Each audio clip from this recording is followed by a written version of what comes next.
বাংলাদেশের অন্তর্বর্তী সরকারকে নির্বাচনের আগে এবং ভোটের দিন সহিংসতার আশঙ্কা করছে।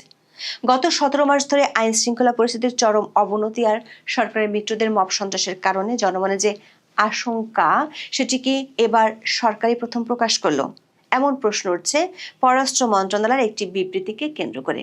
বিবৃতি দিয়েছে অন্তর্বর্তী সরকার পররাষ্ট্র মন্ত্রণালয় থেকে। 23শে জানুয়ারি ভারতের দিল্লিতে একটি অনুষ্ঠানে সাংবাদিকদের উদ্দেশ্যে শেখ হাসিনার অডিও ভাষণ প্রচারিত হয়, যেখানে বাংলাদেশের সাবেক প্রধানমন্ত্রী অধ্যাপক ইউনূস ও অন্তর্বর্তী সরকারের কড়া সমালোচনা করেন।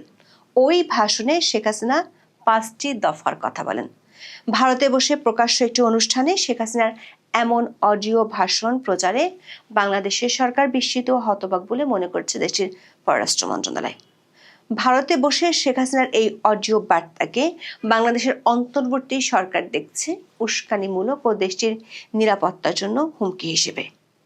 বাংলাদেশের পররাষ্ট্র মন্ত্রণালয়ের বিবৃতির শেষ দিকে বলা হয়েছে, নির্বাচনের আগে ও নির্বাচনের দিন সহিংসতা ও সন্ত্রাসী কর্মকাণ্ডের জন্য বাংলাদেশ সরকার আওয়ামী লীগকে দায়ী করবে এবং এর অশুভ ষড়যন্ত্র ব্যর্থ করতে যথাযথ ব্যবস্থা নেবে। প্রশ্ন হলো, সরকার কি ধরেই নিচ্ছে নির্বাচনের আগে ও ভোটের দিন সহিংসতা হবে? আবার যদি হয়ও, তাহলে আগে থেকে কিভাবে সরকার ধরে নিচ্ছে এটি আওয়ামী লীগই করবে, যেখানে থানা পুলিশের লুণ্ঠিত 1350 অস্ত্র এখনো উদ্ধার করতে পারেনি? দিনে দুপুরে আইন শৃঙ্খলা বাহিনীর উপর আক্রমণ করছে সন্ত্রাসীরা, সেখানে সরকার ঘটনা ঘটার আগেই কার্যক্রম নিষিদ্ধ থাকা দলটির উপর দায় চাপিয়ে সন্ত্রাসীদের অভয়ারণ্য বানাতে লাইসেন্স দিয়ে দিচ্ছে না তো, এমন আশঙ্কা করছেন অনেকেই। নাকি সরকার আগে থেকেই নিজের দুর্বলতা ঢাকতে সেলফ ডিফেন্স নিয়ে নিচ্ছে? 2 দফা ডেভিল হান্ট সহ নানা ধরনের অভিযান চালিয়েও সরকার কেন আতঙ্কে ভুগছে? বিস্তারিত জানতে চলুন যাওয়া যাক বিশ্লেষণে।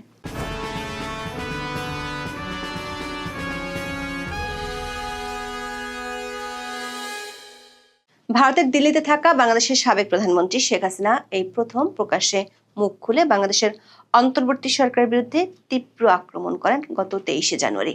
শুক্রবার প্রাক রেকর্ডেড অডিও বার্তায় তিনি বাংলাদেশের মানুষকে অন্তর্বর্তী প্রশাসনের বিরুদ্ধে ঐক্যবদ্ধ আন্দোলনের ডাক দেন। তার অভিযোগ, অধ্যাপক ইউনূসের নেতৃত্বাধীন সরকার অবাধ ও সুষ্ঠু নির্বাচন করাতে সম্পূর্ণ ব্যর্থ। বাংলাদেশে আগামী 12ই ফেব্রুয়ারি ত্রয়োদশ জাতীয় সংসদ নির্বাচন হওয়ার কথা, তবে সেই নির্বাচনে শেখ হাসিনার দল আওয়ামী লীগ অংশ নিতে পারবে না। ঠিক এই প্রেক্ষিতেই দিল্লিতে সেভ ডেমোক্রেসি ইন বাংলাদেশ শীর্ষক এক অনুষ্ঠানে তার অডিও বার্তা শোনানো হয়। ভাষণে শেখ হাসিনা 5 দফা দাবি তুলে ধরেন। তার মধ্যে রয়েছে, প্রথমত, ইউনূস সরকারের অপসারণ করে গণতন্ত্র পুনরুদ্ধার; দ্বিতীয়ত, অবিলম্বে হিংসা ও নৈরাজ্য বন্ধ করতে হবে; 3 নম্বরে বলা হয়েছে, নারী, সংখ্যালঘু ও দুর্বল জনগোষ্ঠীর নিরাপত্তার লোহার মতো নিশ্চয়তা দিতে হবে; 4 বলা হয়েছে, রাজনৈতিক উদ্দেশ্য প্রণীত মামলা ও সাংবাদিকদের নিপীড়ন বন্ধ করতে হবে; এবং সবশেষ বলা হয়েছে, জাতিসংঘের অধীনে জুলাই আন্দোলনে সংগঠিত হত্যাকাণ্ডের তদন্ত করতে হবে। রাজনৈতিক পর্যবেক্ষকদের মতে এই ভাষণের মাধ্যমে নির্বাচনের আগে আওয়ামী লীগকে প্রাসঙ্গিক রাখার চেষ্টা করলেন শেখ হাসিনা। শেখ হাসিনার এই অডিও বার্তা নিয়ে যতটা না বিশ্লেষণ চলছে, তার চেয়ে বেশি আলোচনা হচ্ছে শেখ হাসিনা এই প্রথমবারের কোনো অনুষ্ঠানে রেকর্ডেড হলেও বার্তা দিয়েছেন। এতদিন পর্যন্ত অনলাইনে দলীয় নেতাকর্মীদের উদ্দেশ্যে তিনি অডিও বার্তা দিতেন, কিন্তু বিদেশি অনেক সাংবাদিকদের সামনে শেখ হাসিনার এই বার্তা একেবারেই নতুন এবং এর মাধ্যমে আলোচনা হচ্ছে শেখ হাসিনাকে দিল্লি সক্রিয় রাজনীতি করার অনুমতি দিচ্ছে কিনা। 25শে জুলাই বাংলাদেশের অন্তর্বর্তী সরকারের পররাষ্ট্র মন্ত্রণালয় এভাবে প্রকাশ্য অনুষ্ঠানে শেখ হাসিনার ভাষণ প্রচার নিয়ে তীব্র আপত্তি জানিয়েছে।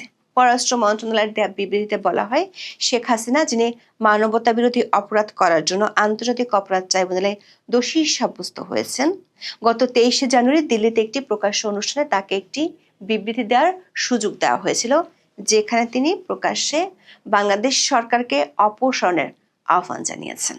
বাংলাদেশের অন্তর্বর্তী সরকার মনে করছে এর মাধ্যমে শেখ হাসিনা তার দলের অনুগত এবং সাধারণ জনগণকে সন্ত্রাসী কর্মকাণ্ড চালানোর জন্য নির্লজ্জ উস্কানি দিয়েছেন, বাংলাদেশের আসন্ন সাধারণ নির্বাচনকে বাধাগ্রস্ত করার জন্য। বাংলাদেশ সরকার অভিযোগ, শেখ হাসিনা বাংলাদেশের অন্তর্বর্তী সরকার উৎখাতের ডাক এবং তার কর্মীদের হিংসায় প্ররোচনা দিয়েছেন। ভারতে বসে শেখ হাসিনার এই জাতীয় মন্তব্যে বাংলাদেশ সরকার বিস্মিত এবং বেদনাহত বলে পররাষ্ট্র মন্ত্রণালয়ের বিবৃতিতে বলা হয়েছে। দর্শক, এর আগে বাংলাদেশ সরকার বেশ কয়েকবার শেখ হাসিনা যে তার দলের নেতা কর্মীদের উদ্দেশ্যে অডিও বার্তা দেন তার প্রতিবাদ জানিয়েছে। আবার ভারত বাংলাদেশের বন্দি প্রত্যর্পণ চুক্তি অনুযায়ী শেখ হাসিনাকে ফেরত দিতে 2 দফা অনুরোধ জানিয়েছিল। বাংলাদেশের পররাষ্ট্র মন্ত্রণালয় বিবৃতিতে বিষয়টি উল্লেখ করে বলেছে, বাংলাদেশ সরকারের বারবার অনুরোধ সত্ত্বেও দ্বিপক্ষীয় প্রত্যর্পণ চুক্তির আওতায় শেখ হাসিনাকে বাংলাদেশের কাছে হস্তান্তর করার বাধ্যবাধকতা ভারত এখনো কার্যকর না করায় বাংলাদেশ গভীরভাবে ক্ষুব্ধ। বাংলাদেশ মনে করে এটি স্পষ্টতই বাংলাদেশের গণতান্ত্রিক উত্তরণ এবং শান্তি ও নিরাপত্তাকে হুমকির মুখে ফেলেছে। পররাষ্ট্র মন্ত্রণালয় আরও দাবি করেছে, ভারতের রাজনীতিতে এই অনুষ্ঠান আয়োজনের অনুমতি দেওয়া এবং শেখ হাসিনাকে প্রকাশ্যে তার বক্তব্য দিতে দেওয়া আন্তঃরাষ্ট্রীয় সম্পর্কের নিয়মের পরিপন্থী, যার মধ্যে সার্বভৌমত্বের প্রতি শ্রদ্ধা, হস্তক্ষেপ না করা এবং সুপ্রতিবেশী সুলভ নীতিমালা এবং বাংলাদেশের জনগণ ও সরকারের প্রতি সুস্পষ্ট অবমাননা। বাংলাদেশের আশঙ্কা এটি বাংলাদেশ ভারত সম্পর্কের ভবিষ্যতের ক্ষেত্রে একটি বিপজ্জনক দৃষ্টান্ত স্থাপন করে বাংলাদেশের ভবিষ্যতে নির্বাচিত রাষ্ট্র ব্যবস্থার পারস্পরিক উপকারী দ্বিপক্ষীয় সম্পর্কের সম্পৃক্ততা, গঠন এবং লালন পালনের সক্ষমতাকে মারাত্মকভাবে ক্ষতিগ্রস্ত করতে পারে। তবে বিবৃতির শেষ অংশটি বেশ উল্লেখযোগ্য। পররাষ্ট্র মন্ত্রণালয় বলছে, আওয়ামী লীগ নেতৃত্বের নির্লজ্জ উস্কানি আবারও প্রমাণ করে কেন অন্তর্বর্তী সরকারকে তার কার্যক্রম নিষিদ্ধ করতে হয়েছিল। নির্বাচনের আগে ও নির্বাচনের দিন সহিংসতা ও সন্ত্রাসী কর্মকাণ্ডের জন্য বাংলাদেশ এই সংগঠনকে দায়ী করবে এবং এর অশুভ ষড়যন্ত্র ব্যর্থ করতে যথাযথ ব্যবস্থা নেবে। প্রশ্ন হলো, ইতিহাসরা নির্বাচন আয়োজনের ঘোষণা দেয়া সরকার কেন মনে করছে নির্বাচনের আগে ও ভোটের দিন সহিংসতা হবে? তার চেয়ে বড় কথা, যদি সহিংসতা হয়ও তাহলে সেটি তদন্তের আগে সব দোষ আওয়ামী লীগের ঘাড়ে চাপিয়ে দেওয়া হচ্ছে কেন? 2024 সালের 5 আগস্টের পর থানা, পুলিশ ও এসএসএফ এর লুট হওয়া অস্ত্রগুলো সরকার পুরোপুরি উদ্ধার করতে ব্যর্থ হয়েছে। গত 21শে জুলাই ত্রয়োদশ জাতীয় সংসদ নির্বাচনকে সামনে রেখে দেশের সার্বিক আইন শৃঙ্খলা পরিস্থিতি নিয়ে প্রধান উপদেষ্টার কার্যালয়ে এক সভা অনুষ্ঠিত হয়। সেই সভায় বাংলাদেশের সেনাপ্রধান জেনারেল ওয়াকারুজ্জামান জানান, 2024 সালের জুলাই গণঅভ্যুত্থানের সময় সারা দেশের বিভিন্ন থানা থেকে মোট 3619টি অস্ত্র লুট হয়েছিল। লুট হওয়া এসব অস্ত্রের মধ্যে এখন পর্যন্ত 2259টি উদ্ধার হয়েছে। তার মতে গত 17 মাসে সরকার লুট হওয়া অস্ত্রের মধ্যে 62.4% উদ্ধার করতে পেরেছে। 2 দফা পুরস্কার ঘোষণা করেও সরকার এসব অস্ত্র ও গোলাবারুদ উদ্ধার করতে পারেনি। দর্শক, নানা মহল থেকে এই অস্ত্রগুলো উদ্ধারের জন্য সরকারকে বারবার তাগাদা দেওয়া হয়েছিল।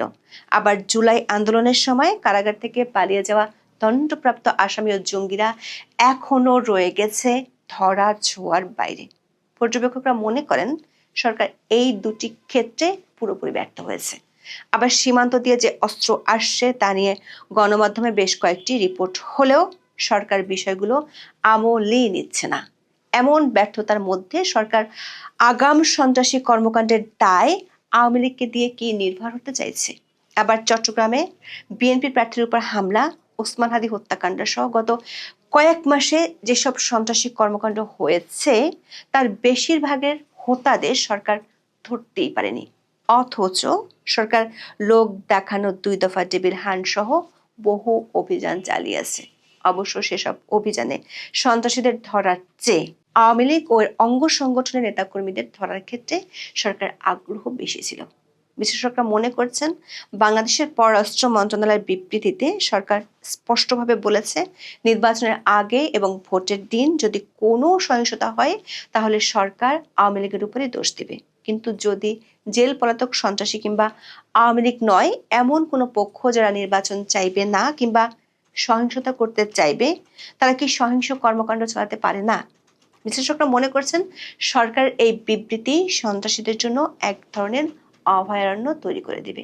এমনকি নির্বাচনে অংশগ্রহণকারী দলগুলোর মধ্যে কোনো বিরোধকেও কি আওয়ামী লীগের কর্মকাণ্ড বলে সরকার চালিয়ে দিতে চাইছে? প্রশ্ন উঠেছে, সরকার শেখ হাসিনার বক্তব্যে যতটা বিস্মিত ও হতবাক বলে মন্তব্য করেছে, গত 17 মাসে সরকারকে ততটাই নিষ্ক্রিয় দেখা গেছে আইন শৃঙ্খলা পরিস্থিতি ও নিজেদের মিত্রদের মব সন্ত্রাস নিয়ন্ত্রণে। এমন পরিস্থিতিতে ঐতিহাসিক নিয়ন্ত্রিত নির্বাচনে নিজের মিত্রদের বিরোধের আশঙ্কাকে সরকার আগাম ডিফেন্স দিয়ে নিল। এখন এই পর্যন্ত। সবাই ভালো থাকুন, সুস্থ থাকুন, নিরাপদে থাকুন। দেখা হবে আগামী পর্বে।